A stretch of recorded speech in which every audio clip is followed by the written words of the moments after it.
नमस्कार दोस्तों, रंगमंच कहानियों में आपका स्वागत है। आइए सुनते हैं मुंशी प्रेमचंद्र की प्रसिद्ध उपन्यास वरदान पार्ट 10। इस पार्ट में बिरजन के पत्रों का उल्लेख है, तो आइए आपके सामने रखते हैं बिरजन का पत्र नंबर 1। प्रियतम, प्रेम पत्र आया, सिर पर चढ़ाकर नेत्रों से लगाया। ऐसे पत्र तुम ना लिखा करो, हृदय विदीर्ण हो जाता है। मैं लिखूंगी तो असंगत नहीं, यहाँ चित्त अति व्याकुल हो रहा है। क्या सुनती थी और क्या देखती हूँ। टूटे फूटे फूस के झोपड़े, मिट्टी की दीवारें, घरों के सामने कूड़े करकट के बड़े बड़े ढेर, कीचड़ में लिपटी हुई भैंस, दुर्बल गायें, तो ये सब देखकर जी चाहता है कि कहीं चली जाऊं। मनुष्यों को देखो तो उनके शोचनीय दशा है। हड्डियां निकली हुई है, वे विपत्ति की मूर्तियां और दरिद्रता के जीवित चित्र हैं। किसी के शरीर पर एक बेफटा वस्त्र नहीं है, और कैसे भाग्यहीन की रात दिन पसीना बहाने पर भी कभी भरपेट रोटियां नहीं मिलती। हमारे घर के पिछवाड़े एक गड्ढा है। माधवी खेलती थी, पांव फिसला तो पानी में गिर पड़ी। यह किंवदंती है कि गड्ढे में चुड़ैल नहाने आया करती है और वे अकारण राह चलने वालों से छेड़छाड़ किया करती है। इसी प्रकार द्वार पर एक पीपल का पेड़ है, वह भूतों का आवास है। गड्ढे का तो भय नहीं है, परंतु इस पीपल पर भूतों का वास सारे गांव के हृदय पर ऐसा छाया हुआ है कि सूर्यास्त ही से मार्ग बंद हो जाता है। बालक और स्त्रियां तो उधर पैर ही नहीं रखते। हाँ, अकेले दुकेले पुरुष कभी कभी चले आते हैं, पर वे भी घबराए हुए।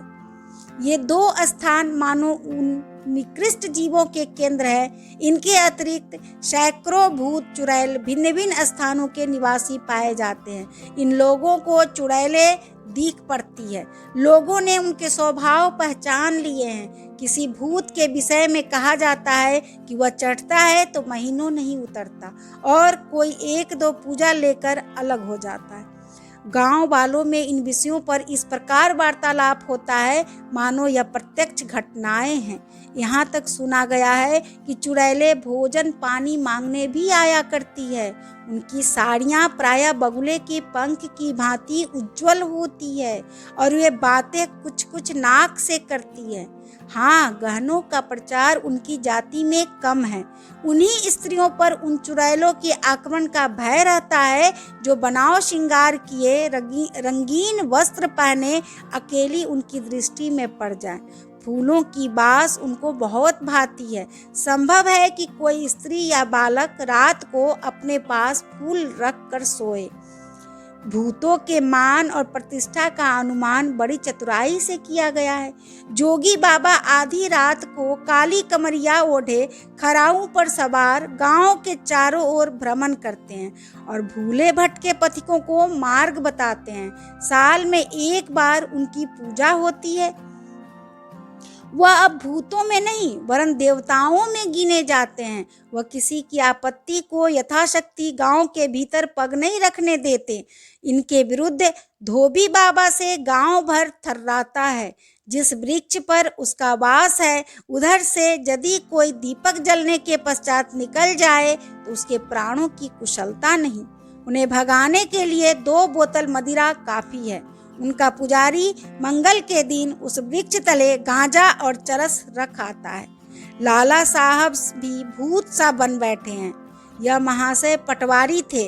उन्हें कई पंडित असामियों ने मार डाला था। उनकी पकड़ ऐसी गहरी है कि प्राण लिए बिना नहीं छोड़ती।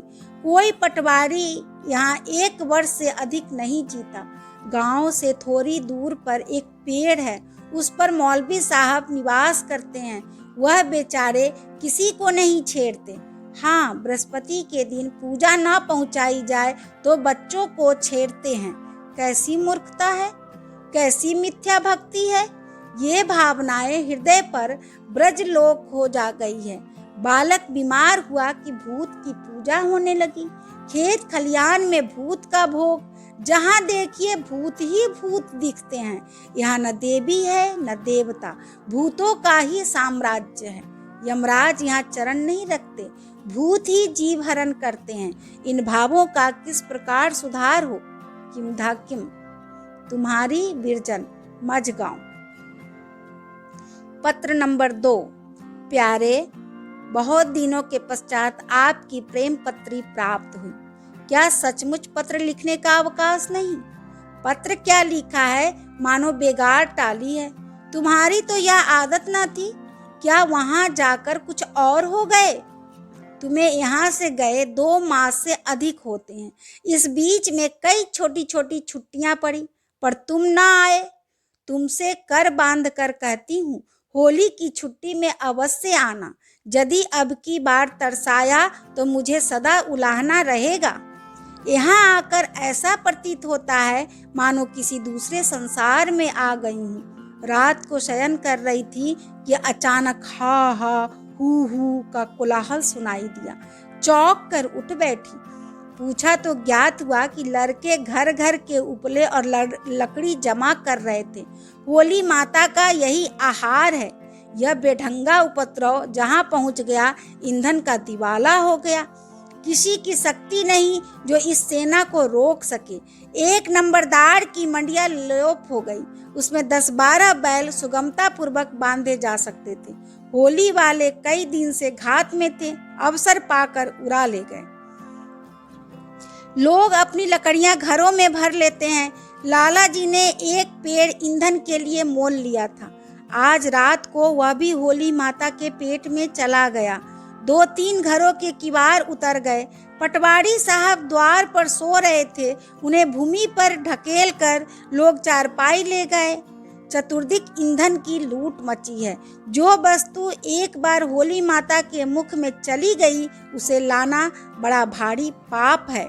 पटवारी साहब ने बड़ी धमकियां दी, मैं जमाबंदी बिगाड़ दूंगा, खरा झूठा कर दूंगा, पर कुछ प्रभाव न हुआ। यहाँ की प्रथा ही है कि इन दिनों होली वाले जो वस्तु पा जाए निर्विघ्न उठा ले जाए। कौन किसकी पुकार करे? नवजुवक पुत्र अपने पिता की आंख बचाकर अपनी ही वस्तु उठवा देता है। यदि वह ऐसा न करे तो अपने समाज में अपमानित समझा जाए। खेत पक गए हैं, पर काटने में 2 सप्ताह का विलंब है। मेरे द्वार पर से मीलों का दृश्य दिखाई देता है। गेहूं और जौ के सुधरे खेतों के किनारे किनारे कुसुम के अरण और केसर वर्ण पुष्पों की पंक्ति परम सुहावनी लगती है। तोते चतुर्दिक मंडलाया करते हैं। माधवी ने यहाँ कई सखियां बना रखी हैं। पड़ोस में एक अहीर रहता है, राधा नाम है। गत वर्ष माता पिता प्लेग के ग्रास हो गए थे। गृहस्थी का कुल भार उसी के सिर पर है। उसकी स्त्री तुलसी प्रायः हमारे यहाँ आती है। नख से सिख तक सुंदरता भरी हुई है। इतनी भोली है कि जी चाहता है घंटों उसकी बातें सुना करूं। माधवी ने इससे बहिनापा कर रखा है। कल उसकी गुड़ियों का विवाह है, तुलसा की गुड़िया और माधवी का गुड्डा। सुनती हूँ बेचारे बहुत निर्धन है, पर मैंने उसके मुख पर कभी उदासी नहीं देखी। कहती थी कि उपले बेचकर 2 रुपये जमा कर लिए हैं, 1 रुपया दहेज दूंगी और 1 रुपये में बारातियों का खाना पीना होगा। गुड़ियों के वस्त्राभूषण का भार राधा के सिर है। कैसा सरल संतोषमय जीवन है। लो अब विदा होती हूँ। तुम्हारा समय निरर्थक बातों में नष्ट हुआ, क्षमा करना। तुम्हें पत्र लिखने बैठती हूँ तो लेखनी ही नहीं रुकती। अभी बहुतेरी बातें लिखनी को परी है। प्रताप चंद से मेरा पाए लागन कह देना। तुम्हारी विरजन, माझगांव। पत्र नंबर 3। प्यारे, तुम्हारी प्रेम पत्रिका मिली, छाती से लगाई। वाह, चोरी और मुंहजोरी। अपने ना आने का दोष मेरे सिर पर धरते हो। मेरे मन से कोई पूछे कि तुम्हारे दर्शन की उसे कितनी अभिलाषा है। अब यह अभिलाषा प्रतिदिन व्याकुलता के रूप में परिणत होती है। कभी कभी बेसुध हो जाती हूँ। मेरी यह दशा थोड़े ही दिनों से होने लगी है। जिस समय यहाँ से गए मुझे ज्ञात न था कि वहाँ जाकर मेरी दलेल करोगे। खैर, तुम ही सच और मैं ही झूठ। मुझे बड़ी प्रसन्नता हुई कि तुमने मेरे दोनों पत्र पसंद किए, पर प्रताप चंद्र को व्यर्थ दिखाए। वे पत्र बड़ी असावधानी से लिखे गए हैं। संभव है कि अशुद्धियां रह गई हो। मुझे विश्वास नहीं आता कि प्रताप ने उन्हें मूल्यवान समझा हो। यदि वे मेरे पत्रों का इतना आदर करते हैं कि उनके सहारे से हमारे ग्राम्य जीवन पर कोई रोचक निबंध लिख सके, तो मैं अपने को परम भाग्यवान समझती हूँ। कल यहाँ देवी जी की पूजा की। हल, चक्की, पूर, चूल्हे सब बंद थे। देवी जी को ऐसी ही आज्ञा है। उनकी आज्ञा का उल्लंघन कौन करे? हुक्का पानी बंद हो जाए। साल भर में यही दिन है जिसे गांव वाले भी छुट्टी का समझते हैं। अन्यथा होली, दिवाली भी प्रतिदिन के आवश्यक कामों को नहीं रोक सकती। बकरा चढ़ा, हवन हुआ, सत्तू खिलाया गया। अब गांव के बच्चे बच्चे को पूर्ण विश्वास है कि प्लेग का आगमन यहाँ न हो सकेगा। ये सब कौतुक देखकर सोई थी। लगभग 12 बजे होंगे कि सैकड़ों मनुष्य हाथ में मशाले लिए कोलाहल मचाते निकले और सारे गांव का फेरा किया। इसका यह अर्थ था कि इस सीमा के भीतर बीमारी पैर न रख सकेगी। फेरे के समाप्त होने पर कई मनुष्य अन्य ग्राम की सेवा में घुस गए और थोड़े ही फूल, पान, चावल, लौंग आदि पदार्थ पृथ्वी पर रख आए, अर्थात अपने ग्राम की बला दूसरे गांव के सिर डाल आए। जब से लोग अपना कार्य समाप्त करके वहां से चलने लगे तो उस गांव वाले को सुनगुन मिल गई। सैकड़ों मनुष्य लाठियां लेकर चढ़ दौड़े। दोनों पक्ष वालों में खूब मारपीट हुई। इस समय गांव के कई मनुष्य हल्दी पी रहे हैं। आज प्रातःकाल बची बचाई रस्में पूरी हुई, जिनको यहाँ कड़ाई देना कहते हैं। मेरे द्वार पर भट्टा खोदा गया और उस पर एक कड़ाह दूध से भरा हुआ रखा गया। काशी नाम का एक भर है, वह शरीर में भभूत रमाए आया। गांव के आदमी ठाठ पर बैठे, शंख बजने लगा। कड़ाह के चतुर्दिक माला फूल बिखेर दिए गए। जब कड़ाह में खूब उबाल आया तो काशी झट उठा और जय काली जी की कहकर कड़ाह में कूद पड़ा। मैं तो समझी अब यह जीवित न निकलेगा, पर 5 मिनट पश्चात काशी ने फिर छलांग मारी और कड़ाह के बाहर था। उसका बाल भी बांका न हुआ। लोगों ने उसे माला पहनाई। वे कर बांधकर पूछने लगे, महाराज, अब के बरस खेती की उपज कैसी होगी? पानी कैसा बरसेगा? बीमारी आवेगी या नहीं? गांव के लोग कुशल से रहेंगे? गुड़ का भाव कैसा रहेगा? आदि आदि। काशी ने इन सब प्रश्न के उत्तर स्पष्ट पर किंचित रहस्यपूर्ण शब्दों में दिए। इसके पश्चात सभा विसर्जित हुई। सुनती हूँ ऐसी क्रिया प्रतिवर्ष होती है। काशी को भविष्यवाणियां सब सत्य सिद्ध होती है और कभी एकाध असत्य भी निकल जाए तो काशी उसका समाधान भी बड़ी योग्यता से कर देता है। काशी बड़ी पहुंच का आदमी है। गांव में कहीं चोरी हो, काशी उसका पता बता देता है। जो काम पुलिस के भेदिये से पूरा न हो, उसे वह पूरा कर देता है। यद्यपि वह जाति का भर है, यद्यपि गांव में उसका बड़ा आदर है। इन सब भक्तियों का पुरस्कार वह मदिरा के अतिरिक्त और कुछ नहीं लेता। नाम निकलवाइए, पर 1 बोतल उसको भेंट कीजिए। आपका अभियोग न्यायालय में है। काशी उसकी विजय का अनुष्ठान कर रहा है। बस आप उसे 1 बोतल लाल जल दीजिए। होली का समय अति निकट है, 1 सप्ताह से अधिक नहीं। आह, मेरा हृदय इस समय कैसा खिल रहा है। मन में आनंदप्रद गुदगुदी हो उठी है। आंखें तुम्हें देखने के लिए अकुला रही है।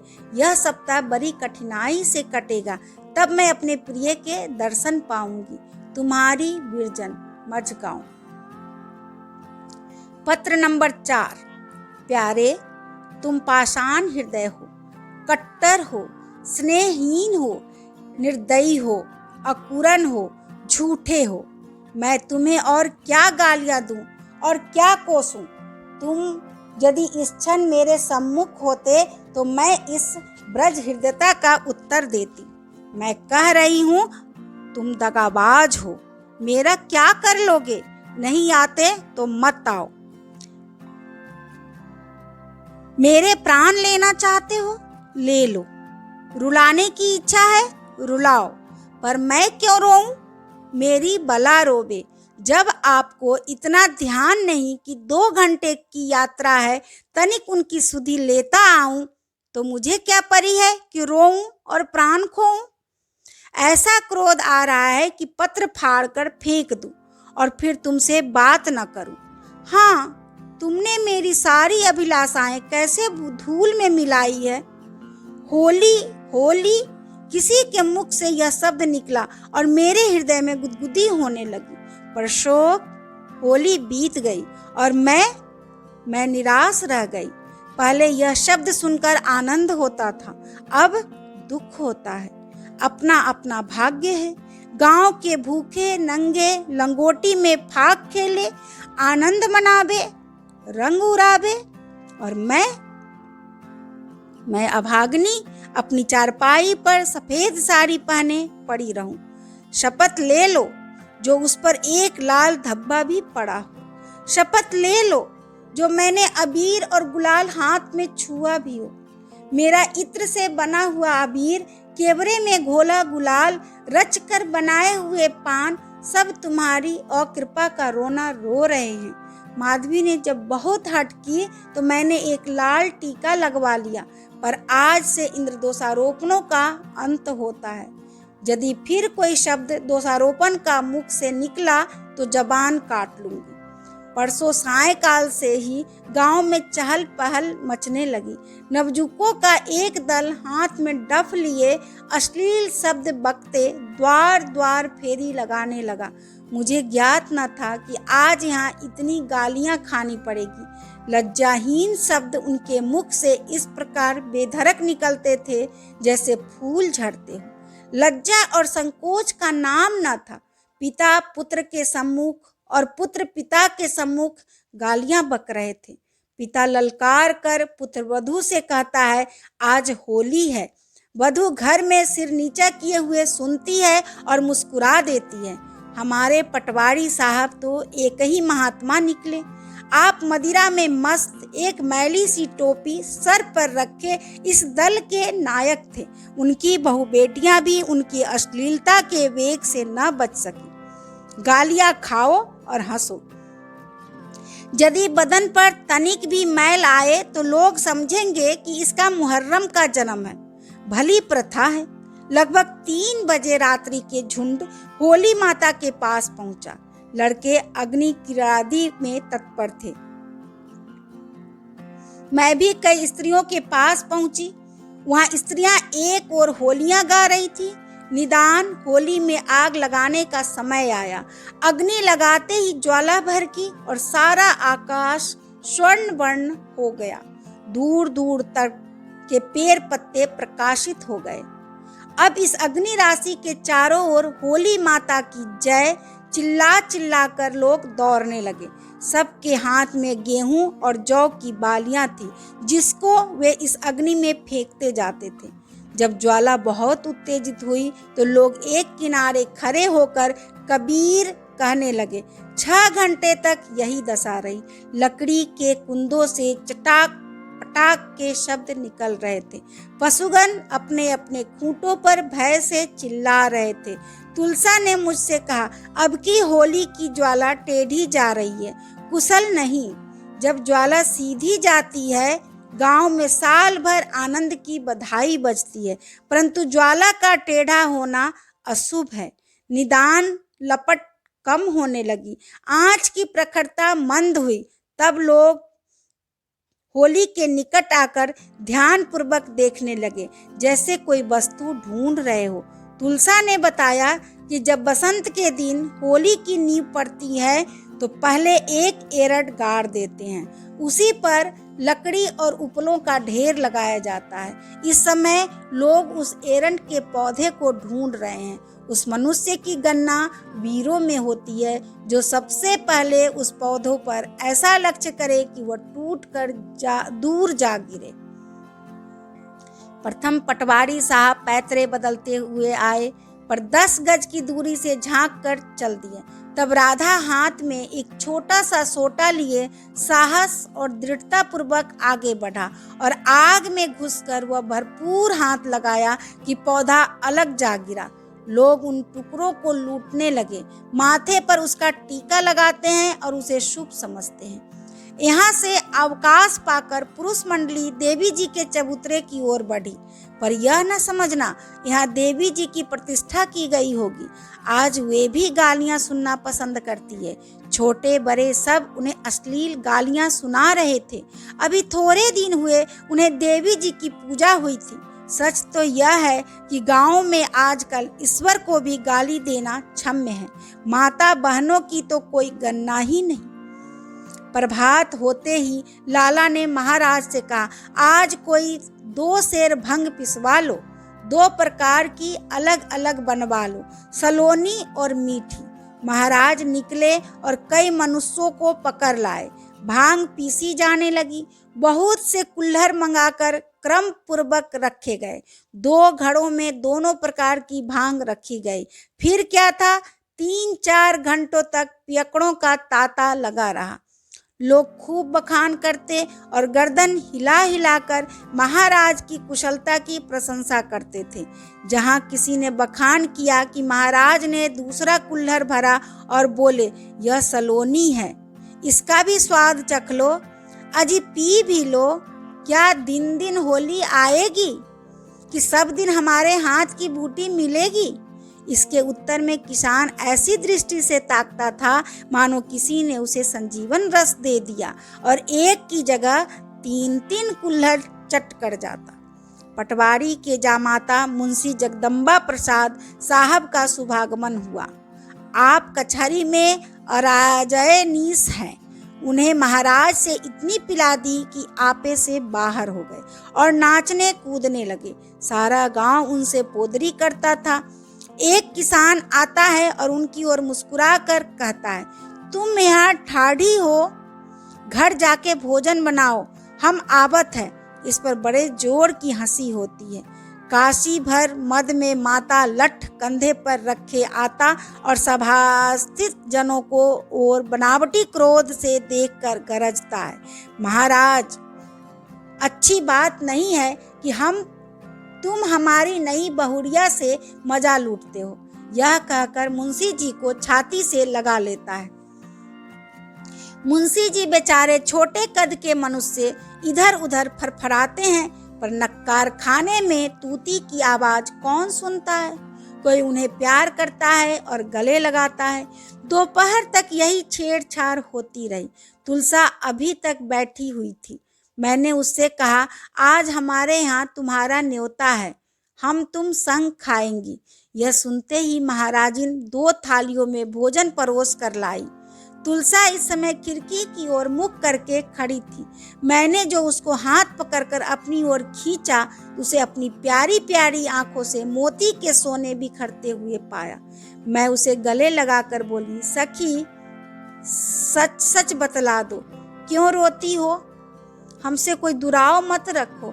इस पर वह और भी सिसकने लगी। जब मैंने बहुत हट की तो उसने सिर घुमाकर कहा, बहन आज प्रातःकाल उन पर निशान पड़ गया, न जाने उन पर क्या बीत रही होगी।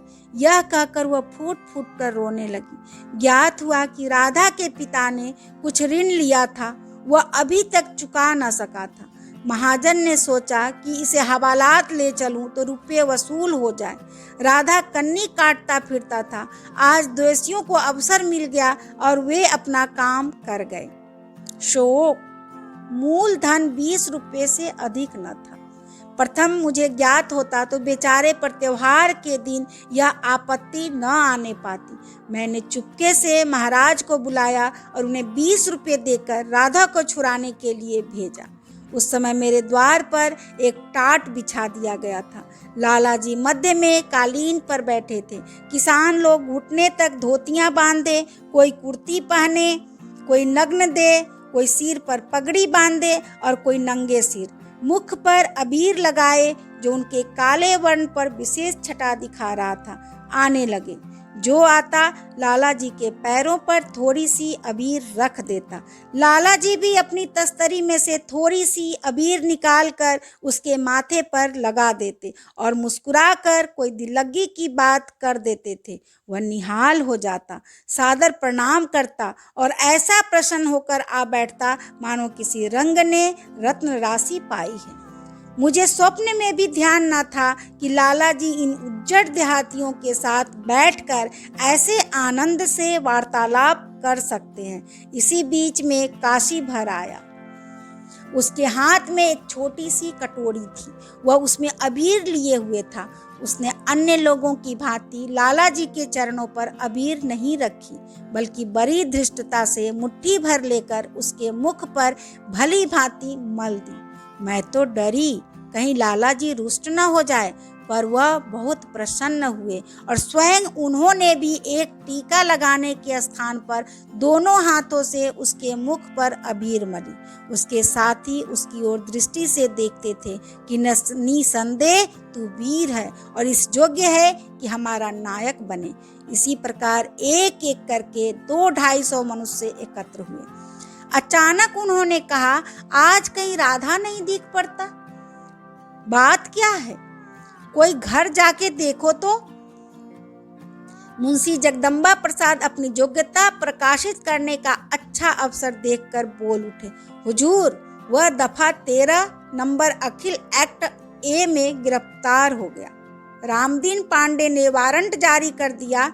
हरी इच्छा से रामदीन पांडे भी वहां बैठे हुए थे। लाला ने उनकी ओर परम तिरस्कार की दृष्टि से देखा और कहा, क्यों पांडे जी, इस दीन को बंदीगृह में बंद करने से तुम्हारा घर भर जाएगा। यही मनुष्यता और शिष्टता अब रह गई है। तुम्हें तनिक भी दया न आई कि आज होली के दिन उसे स्त्री और बच्चों से अलग किया। मैं तो सत्य कहता हूँ कि यदि मैं राधा होता तो बंदीगृह से लौटकर मेरा प्रथम उद्योग वही होता कि जिसने मुझे यह दिन दिखाया है उसे मैं भी कुछ दिनों हल्दी पिलवा दूं। तुम्हें लाज नहीं आती कि इतने बड़े महाजन होकर तुमने 20 रुपये के लिए एक दीन मनुष्य को इस प्रकार कष्ट में डाला? डूब मरना था ऐसे लोभ पर। लाला जी को वस्तुतः क्रोध आ गया था। रामदीन ऐसा लज्जित हुआ कि सब सिट्टी पिट्टी भूल गया। मुख से बात ना निकली। चुपके से न्यायालय की ओर चला। सब के सब कृषक उसकी ओर क्रोधपूर्ण दृष्टि से देख रहे थे। यदि लाला जी का भय न होता तो पांडे जी की हड्डी पसली वहीं चूर हो जाती। इसके पश्चात लोगों ने गाना आरंभ किया। मद में तो सब के सब गाते ही थे। इस पर लाला जी के इस मातृभाव के सम्मान से उनके मन और भी उत्साहित हो गए। खूब जी तोड़ कर गाया। डफे तो इतनी जोर से बजती थी कि अब फटी और तब फटी।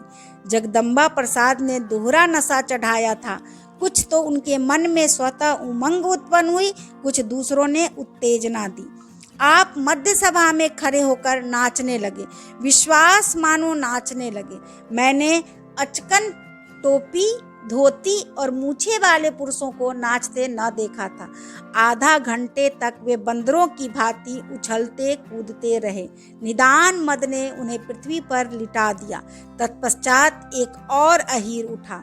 एक अहीरिन भी मंडली से निकली और दोनों चौक में जाकर नाचने लगे। दोनों ही फुर्तीले थे। उनकी कमर और पीठ की लचक विच्छन थी। उनके भाव भाव, कमर का लचकना, रोम रोम का फरकना, गर्दन का मोर और अंगों का मरोड़ देखकर विस्मय होता था। बहुत अभ्यास और परिश्रम का कार्य है। अभी यहाँ नाच हो ही रहा था कि सामने बहुत से मनुष्य लंबी लंबी लाठियां कंधों पर रखे आते दिखाई दिए। उनके संग डफ भी था। कई मनुष्य हाथों में झांझ और मजीरे लिए हुए थे। वे गाते बजाते आए और हमारे द्वार पर पहुंचकर रुक गए। अकस्मात 3-4 मनुष्यों ने मिलकर ऐसे आकाश भेदी शब्दों में कबीर की ध्वनि लगाई कि घर कांप उठा। लाला जी निकले। ये लोग उसी गांव के थे जहां निकासी के दिन लाठियां चली थी। लाला जी ने भी उसी गांव प्रत्युत्तर दिया। फिर लोग फर्श पर बैठे, इलायची और पान से उनका सम्मान किया। फिर गाना हुआ। इन गांव वालों ने भी अबीर मला और मलवाया। जब ये लोग विदा होने लगे तो यह होली गाई। ये लोग सदा आनंद रहे यही द्वारे मोहन खेले होरी। कितना सुहावन गीत है। मुझे तो इसमें रस और भाव कूट कूट कर भरा हुआ प्रतीत होता है। होली का भाव कैसे साधारण और संक्षिप्त शब्दों में प्रकट कर दिया गया है। मैं बारंबार यह प्यारा गीत गाती हूँ, आनंद लूटती हूँ। होली का त्योहार परस्पर प्रेम और मेल बढ़ाने के लिए है। संभव न था कि वे ही लोग जिनमें से कुछ दिन पहले लाठियां चली थी इस गांव में इस प्रकार बेधड़क चले आते। पर यह होली का दिन है। आज किसी को किसी से द्वेष नहीं है। आज प्रेम और आनंद का स्वराज्य है। आज के दिन यदि दुखी हो तो परदेसी बालम की अबला, रोबे तो जुबती विधवा, इनके अतिरिक्त और सब के लिए आनंद की बधाई है। संध्या समय गांव की सब स्त्रियां हमारे यहाँ होली खेलने आई। माता जी ने उन्हें बड़े आदर से बैठाया, रंग खेला, पान बांटा। मैं मारे भय के बाहर ना निकली। इस प्रकार छुट्टी मिली। अब मुझे याद आया कि माधवी दोपहर से गायब है। मैंने सोचा था शायद गांव में होली खेलने गई हो, परंतु इन स्त्रियों के संग न थी। तुलसा अभी तक चुपचाप खड़ी थी और मुंह उधर किए बैठी थी। दीपक में बत्ती पड़ रही थी और वह अकस्मात उठी, मेरे चरणों पर गिर पड़ी और फूट फूट कर रोने लगी। मैंने खिड़की की ओर झांका तो देखती हूँ कि आगे आगे महाराज, उसके पीछे राधा और सबसे पीछे रामदीन पांडे चले आ रहे हैं। गांव के बहुत से आदमी उनके संग है। राधा का बदन कुम्हलाया हुआ है। लाला जी ने ज्यों ही सुना कि राधा आ गया, चट बाहर निकल आए और बड़े स्नेह से उसको कंठ से लगा लिया, जैसे कोई अपने पुत्र को गले से लगाता है। राधा चिल्ला चिल्ला कर रोने लगा। तुलसा से भी न रहा गया। वह सीढ़ियों से उतरी और लाला जी के चरणों पर गिर पड़ी। लाला जी ने उसे भी बड़े प्रेम से उठाया। मेरी आंखों से भी उस समय आंसू न रुक सके। गांव के बहुत से मनुष्य रो रहे थे। बड़ा करुणापूर्ण दृश्य था। लाला जी के नेत्रों में मैंने कभी आंसू न देखे थे, पर इस समय देखे। रामदीन पांडे मस्तक झुकाए ऐसे खड़ा था मानो गौ हत्या की हो। उसने कहा, मेरे रुपये मिल गए, पर इच्छा है इनसे तुलसा के लिए एक गाय ले लूं। राधा और तुलसा दोनों अपने घर गए, परंतु थोड़ी देर में तुलसा माधवी का हाथ पकड़े हंसती हुई मेरे घर आई और बोली, इनसे पूछो ये अब तक कहाँ थी। मैं, कहाँ थी? दोपहर से गायब हो। माधवी, यहीं तो थी। मैं, यहाँ कहाँ थी? मैंने तो दोपहर से नहीं देखा। सच सच बता दो, मैं रुष्ट न होऊंगी।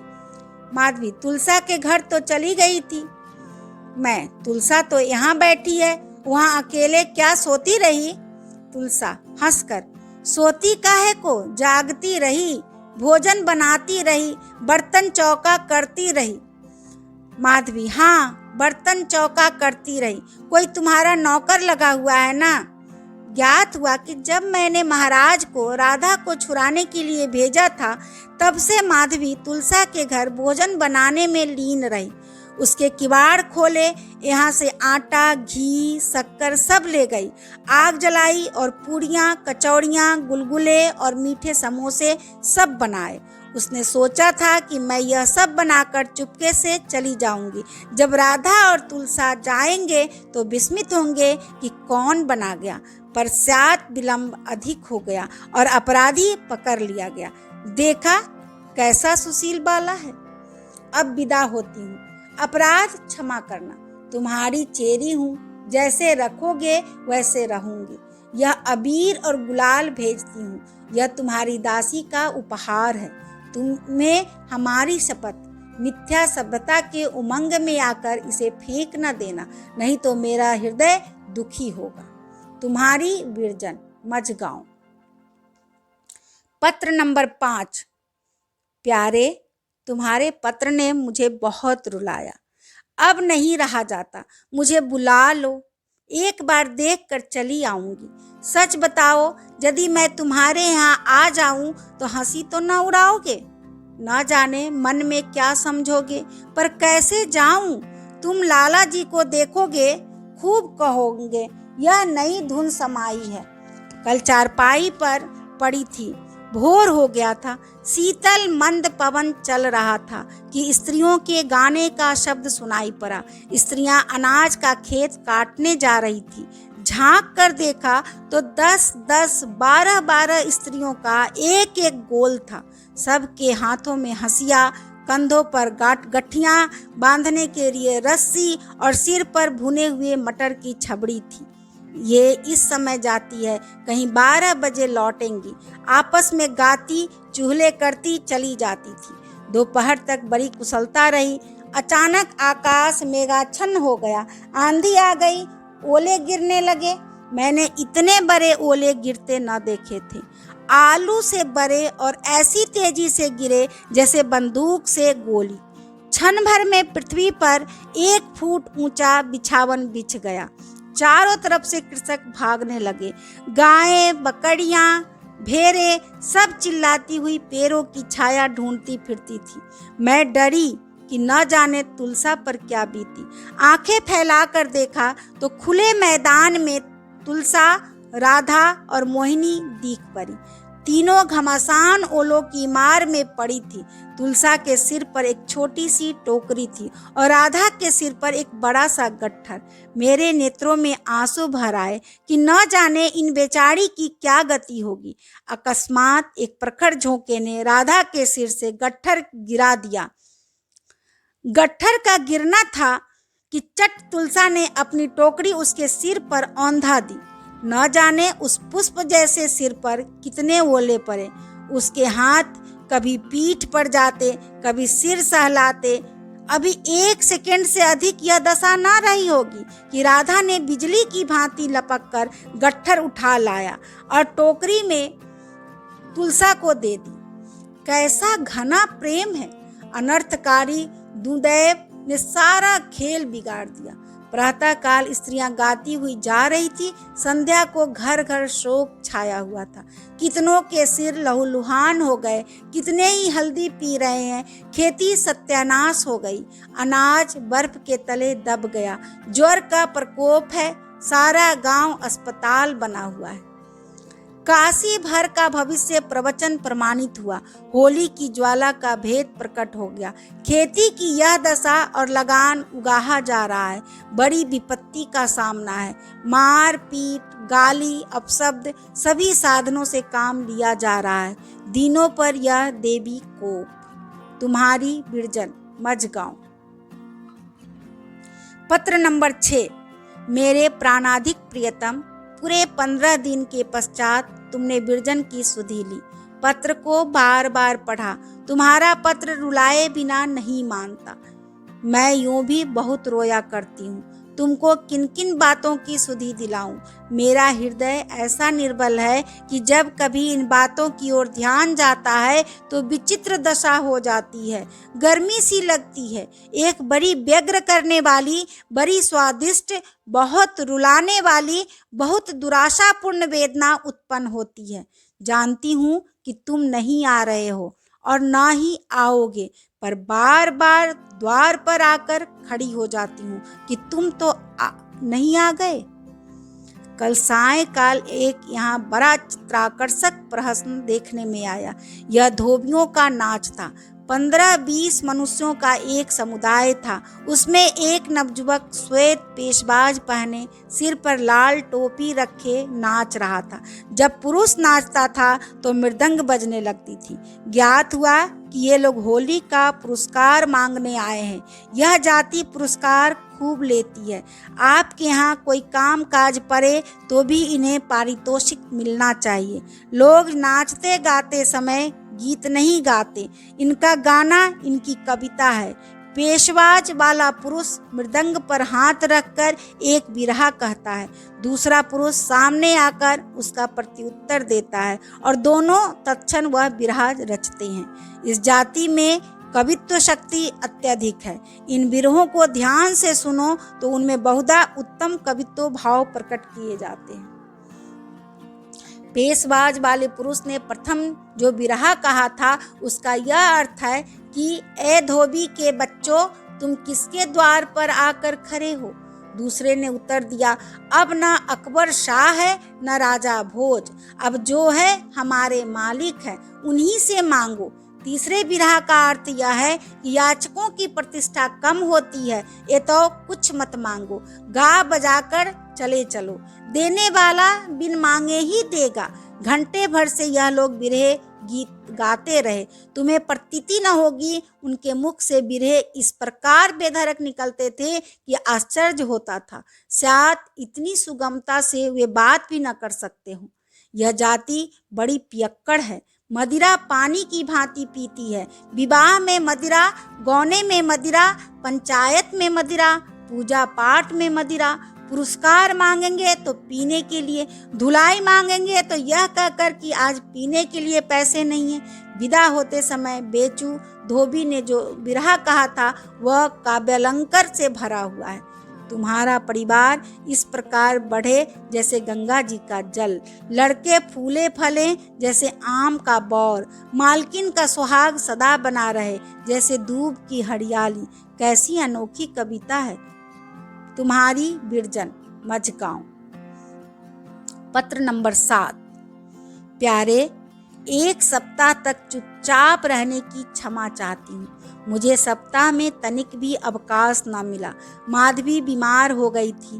पहले तो कुनैन की कई पुड़ियाँ खिलाई गई, पर जब इनसे लाभ न हुआ और उनकी दशा और भी बुरी होने लगी तो दिहलू राय वैद्य बुलाए गए।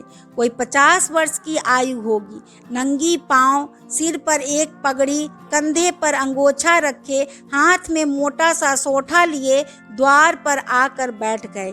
घर के बड़े जमींदार हैं, पर किसी ने उनके शरीर पर मिजई तक नहीं देखे। उन्हें इतना अवकाश ही नहीं कि अपने शरीर पालन की ओर ध्यान दे। इस मंडल में 8-10 कोस तक लोग इन पर विश्वास करते हैं। न वे हमीम को जाने न डॉक्टर को।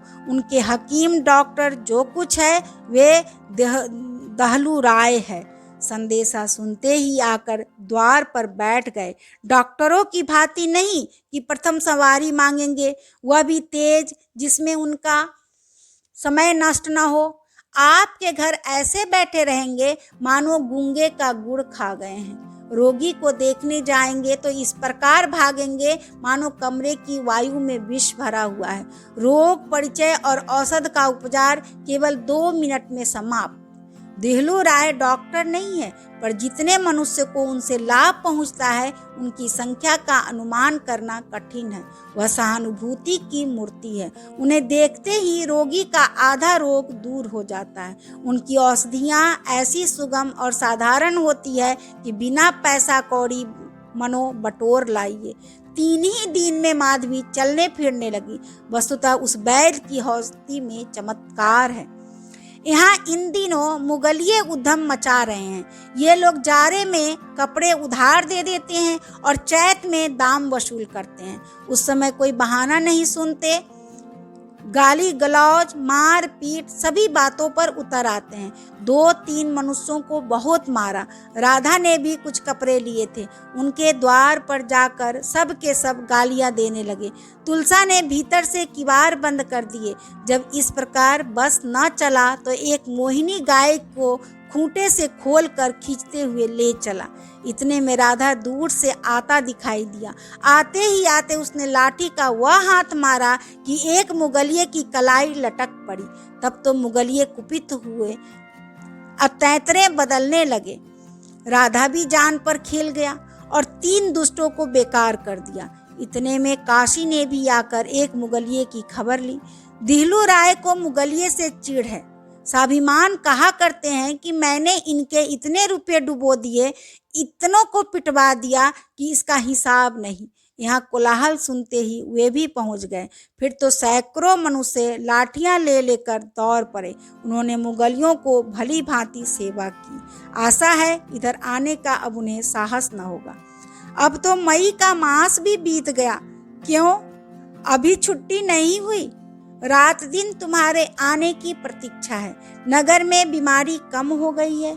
हम लोग बहुत शीघ्र यहाँ से चले जाएंगे। शोक, तुम इस गांव की सैर न कर सकोगे। तुम्हारी बिरजन, मझगांव। अभी आप सुन रहे थे मुंशी प्रेमचंद्र की प्रसिद्ध उपन्यास वरदान। कैसी लगी आपको ये वरदान? अपने विचार मेरे कमेंट बॉक्स में लिखें तथा मेरे इस चैनल को लाइक करें, सब्सक्राइब करें और अपने साहित्य प्रेमी दोस्तों के साथ शेयर करें। धन्यवाद।